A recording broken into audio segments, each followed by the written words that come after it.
বন্ধুরা, সকালবেলা ঘুম থেকে উঠে ফ্রেশ হয়ে রংপুরের উদ্দেশ্যে রওনা দিলাম বাসে করে। মূলত রংপুরে যাওয়ার মূল উদ্দেশ্যই ছিল ভিসা আবেদনের জন্য। আমি, শ্যামল ও আমার এক বন্ধু রাজু, তিনজনেই আমরা পার্বতীপুর বাস টার্মিনাল থেকে রংপুরের বাসে করে রংপুরের উদ্দেশ্যে রওনা দিই।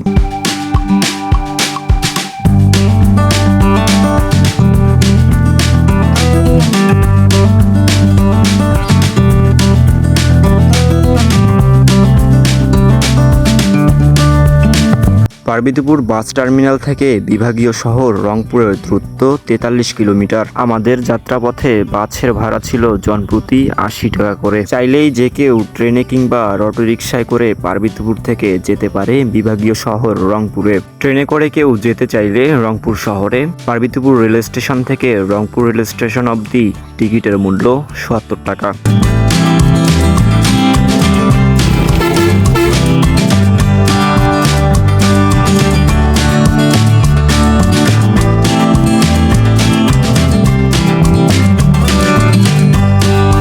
পার্বতীপুর থেকে চাইলে দুই দিক থেকে যেতে পারবেন রংপুর শহরে, সৈয়দপুর তারাগঞ্জ হয়ে এবং পার্বতীপুর খোলাহাটি বদরগঞ্জ রোডে। এই দুই রোড ব্যবহার করেই যেতে পারবেন বিভাগীয় শহর রংপুরে।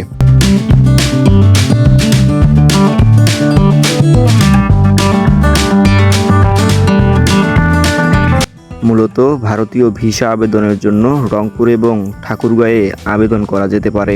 সর্ব উত্তরের জনপদের মানুষজন সাধারণত এই দুইটি জায়গায় ভারতীয় ভিসার জন্য আবেদন করে থাকে। পার্বতীপুর থেকে রংপুর কাছে হওয়ায় তাই আমরা আমাদের সুবিধার্থে বেছে নিয়েছি রংপুরে ভারতীয় ভিসা আবেদনের জন্য। আপনাদের সুবিধার্থে আপনারাও কাছের কোনো আবেদন কেন্দ্র বেছে নেবেন, এতে করে সুবিধা হবে আপনাদের।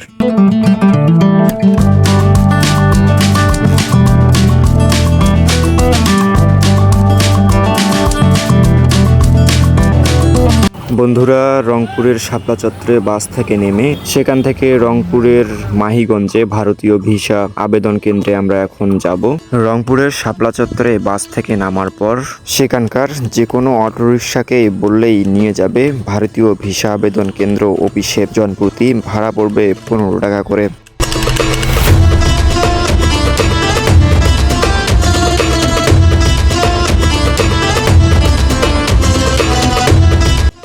বন্ধুরা, সবশেষে কিন্তু আমরা সেই প্রতীক্ষিত জায়গায় চলে আসি, ভিসা আবেদন কেন্দ্রে, ভারতীয় ভিসা আবেদন কেন্দ্রে।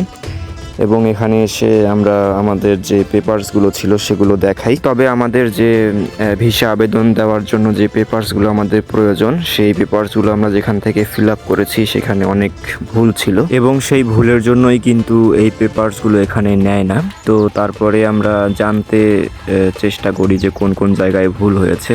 তো তারা বলে যে এই জায়গাগুলোতে ভুল হয়েছে এবং পুনরায় আবেদন করতে হবে এবং সব পেপারস ঠিক করার পর তারপর আবারও এই জায়গায় আসতে হবে এবং জমা দিতে হবে কাগজপত্র।